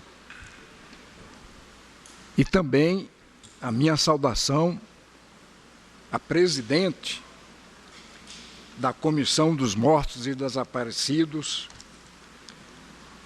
a doutora Eugênia Gonzaga, através dos quais eu saúdo a ilustre mesa que compôs esse magnífico ato. Eu quero agradecer, logo de início, a homenagem a mim prestada por essas duas comissões. Mas essa homenagem eu ofereço e distribuo aos lutadores da minha geração. Eu tenho dito que eu tenho grande orgulho dos lutadores da minha geração.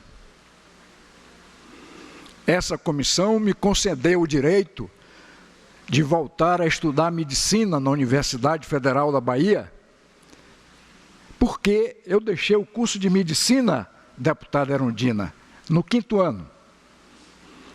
E junto com outros jovens, milhares de jovens, naquela época fizeram isso. Foram exatamente lutar pela democracia e pela liberdade.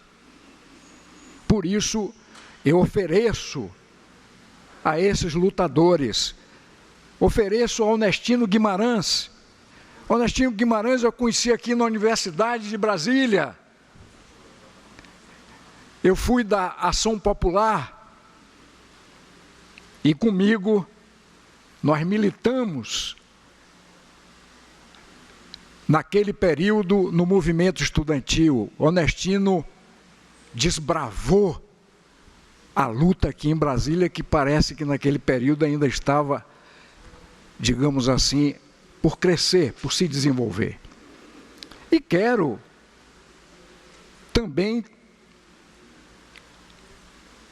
dividir essa homenagem com todos esses lutadores, com todos esses resistentes da época, em especial os resistentes do Araguaia, através do qual eu homenageio aqui aqueles combatentes na selva, na figura, essa figura que já é uma figura célebre, o Oswaldão.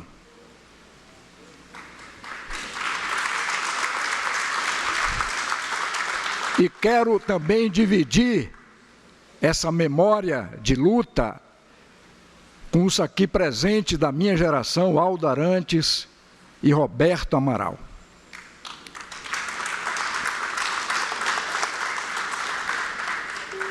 Eu quero salientar que a Comissão da Anistia, como a comissão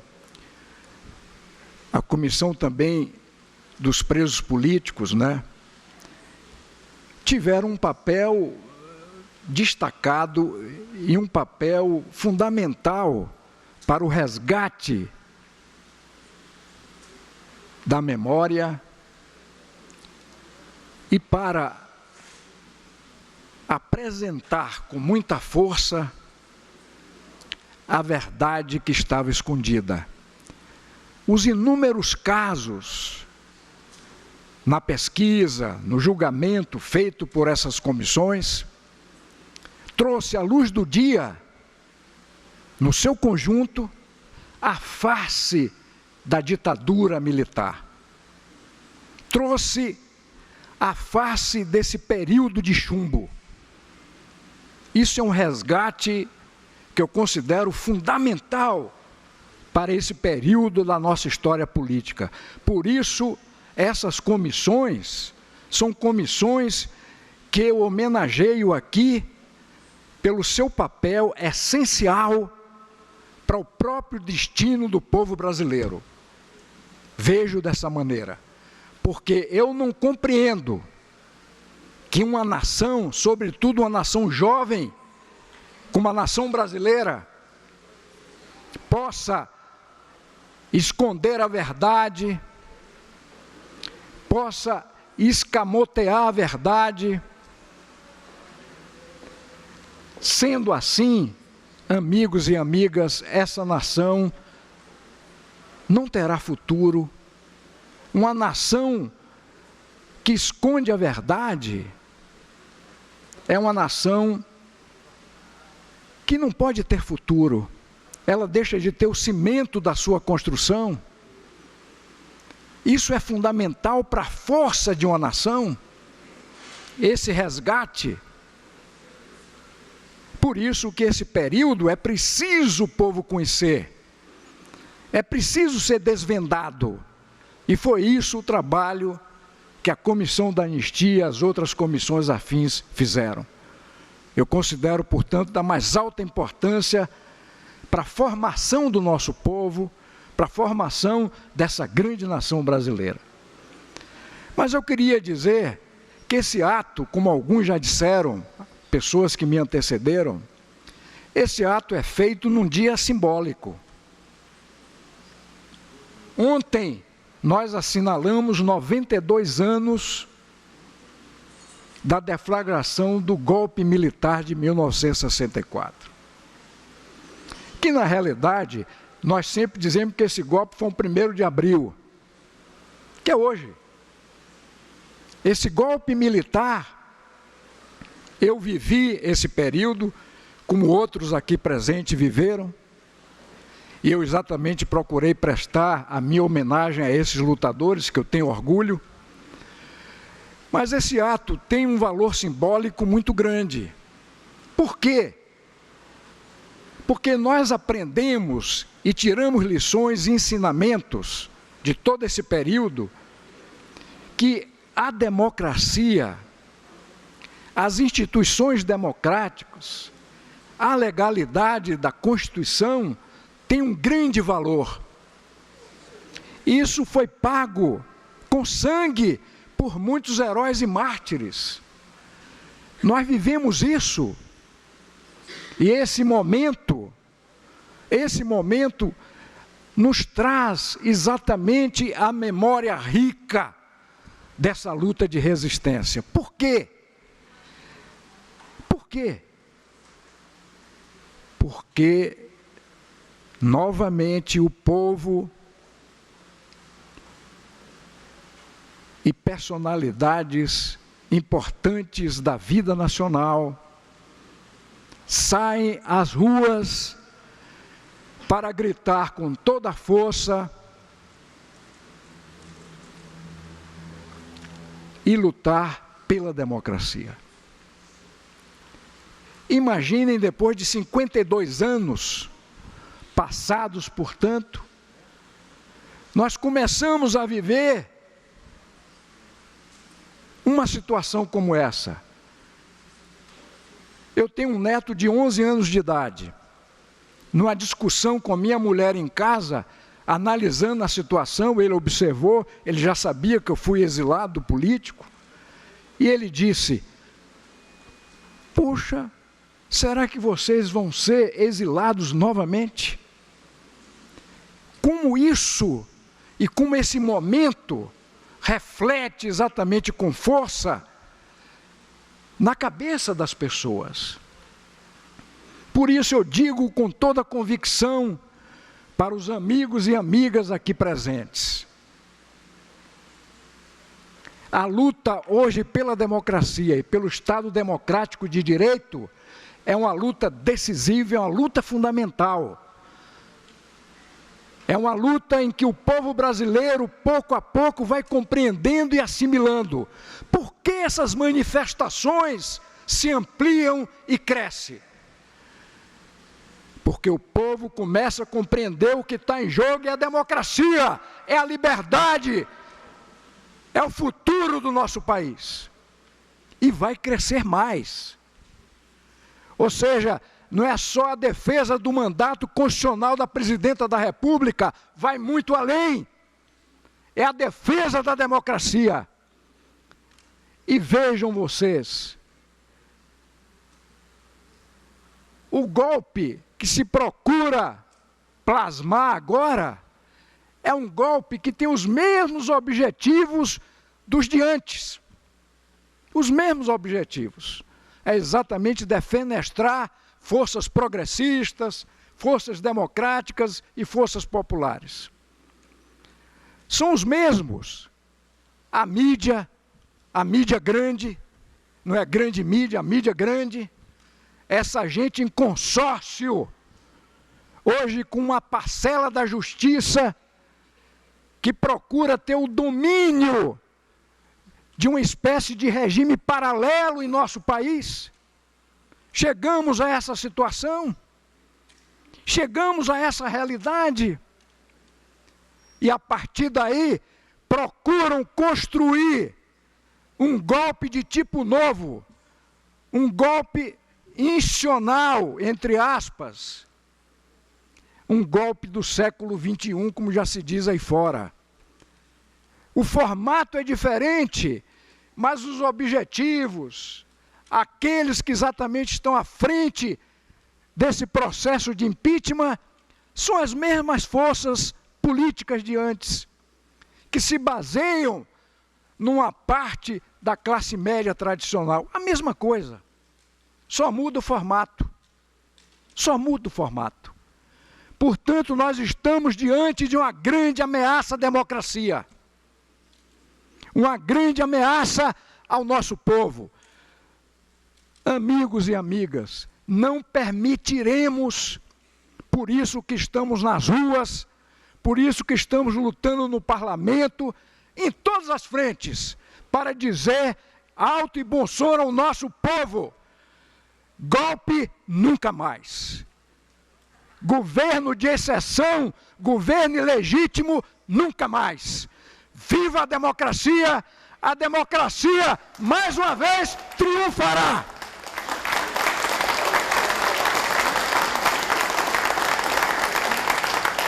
E fechando a fala dos homenageados, convidamos o senhor João Vicente Goulart, como filho do ex-presidente João Goulart, para falar em nome dos familiares de mortos e desaparecidos políticos.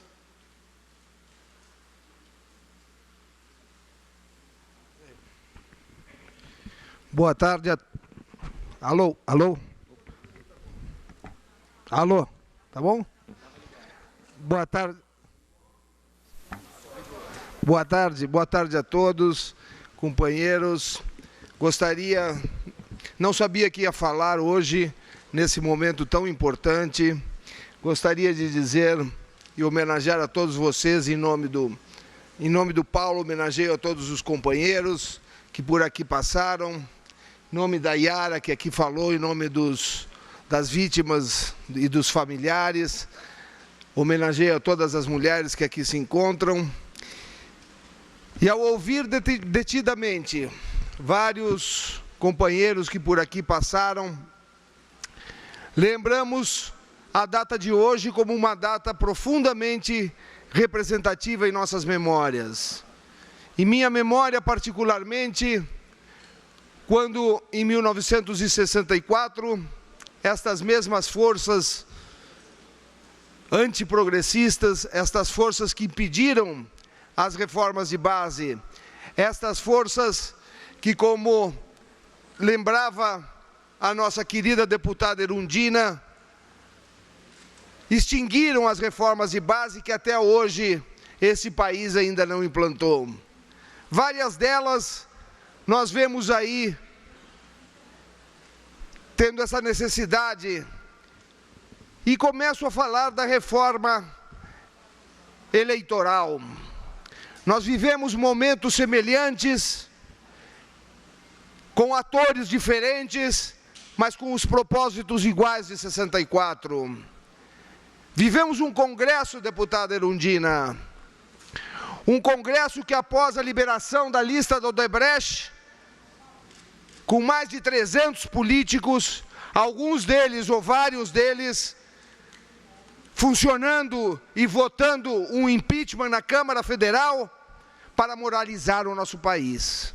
Propineiros, nós estamos passando uma história tenebrosa em nosso país.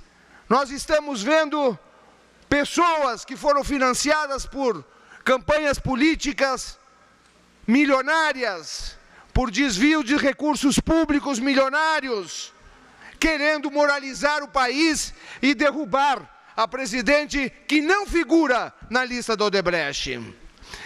Naquele momento, em 64, nós tínhamos um congresso que 172 parlamentares daquele congresso estavam na CPI do IBAD, que foi financiado pelo dinheiro da CIA americana, CPI essa que nunca terminou, e presidida pelo companheiro Rubens Paiva, que também, na madrugada do dia 2 de abril, ilegalmente declarava vaga à presidência da República.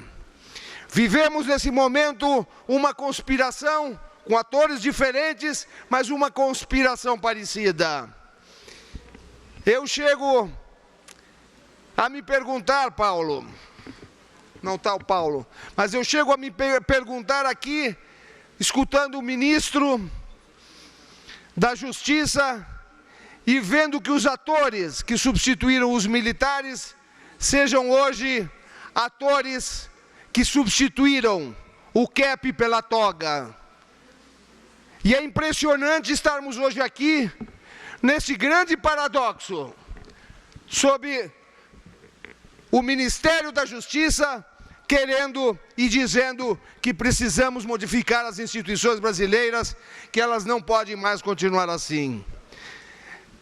É uma pena que estejamos vendo no país, em nome de um ato previsto na Constituição, que é o impeachment, mas que deve ter um argumento para fazê-lo. E esse argumento, ou seja, o crime de responsabilidade, é o que se discute que não existe. Daqui a pouco teremos vários impeachments, um em cima do outro, se o governo vai mal ou se existe uma crise econômica. Então hoje, nesta data do 1º de abril, nós temos que, cada um de nós que vivemos no exílio, que sofremos, que tombaram, os companheiros que tombaram com sua vida no caminho da liberdade e da democracia, termos esta lembrança justa, autêntica, de que lutar pela pátria, lutar pela democracia e pela liberdade vale a pena. Falava também a companheira Yara sobre os monumentos. Aqui mesmo nós tínhamos aprovado o Memorial Presidente João Goulart, que o governo, numa penada, esse governo dito socialista, numa penada cassou 8 anos de luta, um processo que tinha passado por 4 governadores e que nós hoje vamos entrar e entramos contra esse governador Hollenberg, que de tão pequeno na sua memória nacional é capaz de estar entrando no dia a dia pelo buraco da fechadura naquele Palácio do Buriti. Nós temos que ter a presença e a luta e não termos a essência de não lutar, porque lutar vale a pena. Essas manifestações populares vão mostrar aos congressistas que o povo brasileiro tem memória, que o povo brasileiro